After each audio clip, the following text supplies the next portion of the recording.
On today's show, question: how old were you when you had your first black male teacher?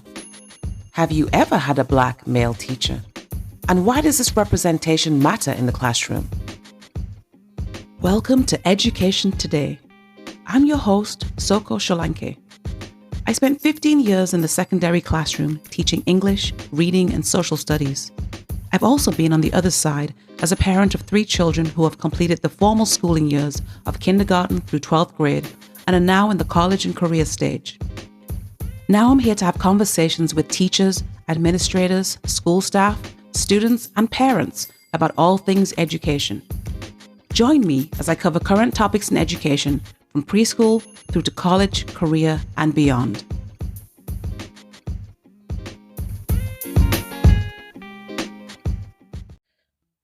So I'm here still with Wil Sekajipo, secondary math teacher in Maryland. I'd like to pivot to another topic here, and that is about black male teachers. What do you believe is the importance of a black male presence in our schools? I think it's important for the young men, especially, to see, we talk about representation all the time. Yeah.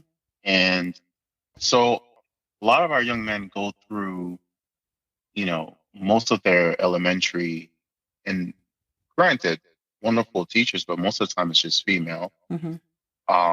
And then when they get to the high school setting, especially when they, it's like, where do you encounter a black male?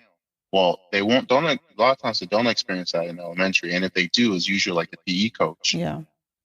And then when they get to high school, again, it's just sports. And so we need the black males present, just one, to embody that spirit, embody that goal for them to see, like, hey, I can do more than just be an athlete. But I think, interestingly enough, I found that it's not just for the males, it's also for the females. Correct. Yeah.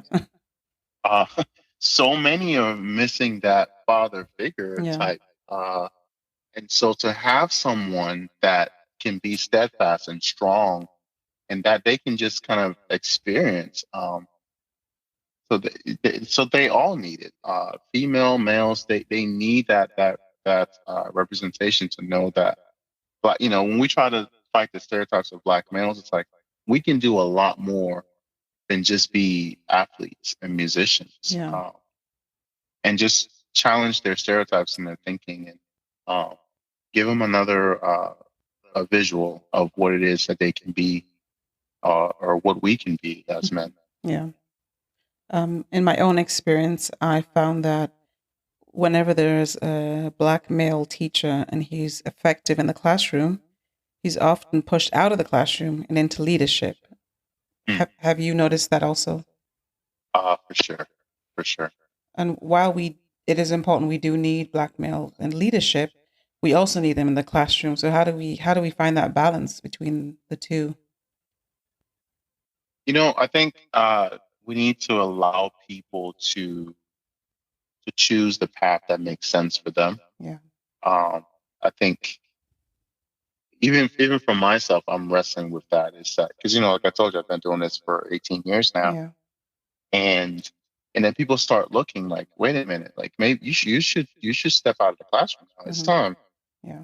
But I wonder sometimes, should I make that jump? Because I know that I love being present. And that's the thing that gives me joy. Yeah. And so sometimes we step out just because we think we're supposed to. Mm-hmm. And that thing doesn't bring you joy. So I think we need to allow people to, obviously there's always going to be a need everywhere because there's such a lack. Yeah. So we don't want to, it's not just follow the need, but also what gives you joy. And if it's being in the classroom, stay there. And if it's not, because either way you can impact, like I mentioned with the leader. So in one sense, if I stay in the classroom, that brings me joy, I can impact those hundreds of students that come my way. Mm-hmm. If I step out of the classroom and be an administrator and I love that, I can impact not just the 100, but now my impact is thousandfold. Yeah. So whatever brings you joy, step into it and just allow people to be. Yeah. I think the pay is also an issue there also, because I think a lot of males are the heads of their households.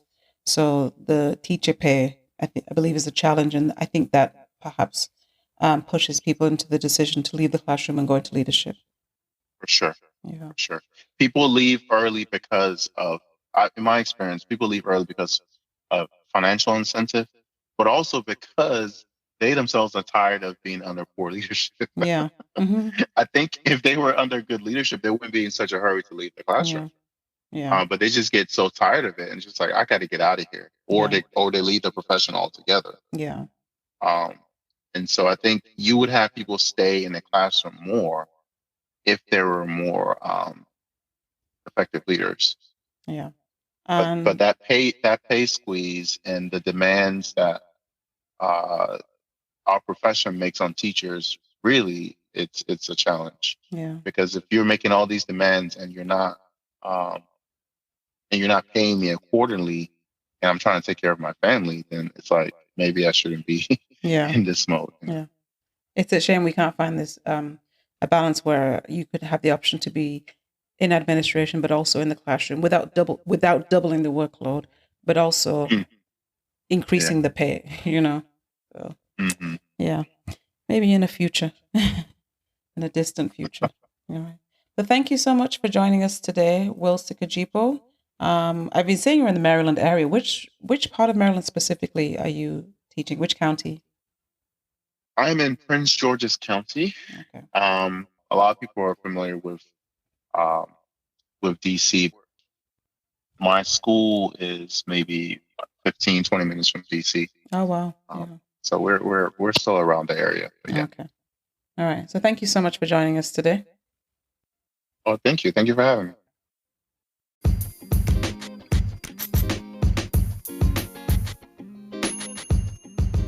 Well, thank you for listening to this episode of Education Today. We'll be back next time with more current topics on all things education. In the meantime, you can email any questions or comments you have about the show to edtodaypodcast@gmail.com. If you enjoy the show, please hit the subscribe button on whichever platform you are listening so we can continue to expand our reach. If you'd like to hear more from me, you can check out my blog for more about my experiences as a classroom teacher at medium.com/@SOKO. That's medium.com/@SOHKOR. You can also find me on Instagram at @SOKO_rights. That's SOHKOR_rights.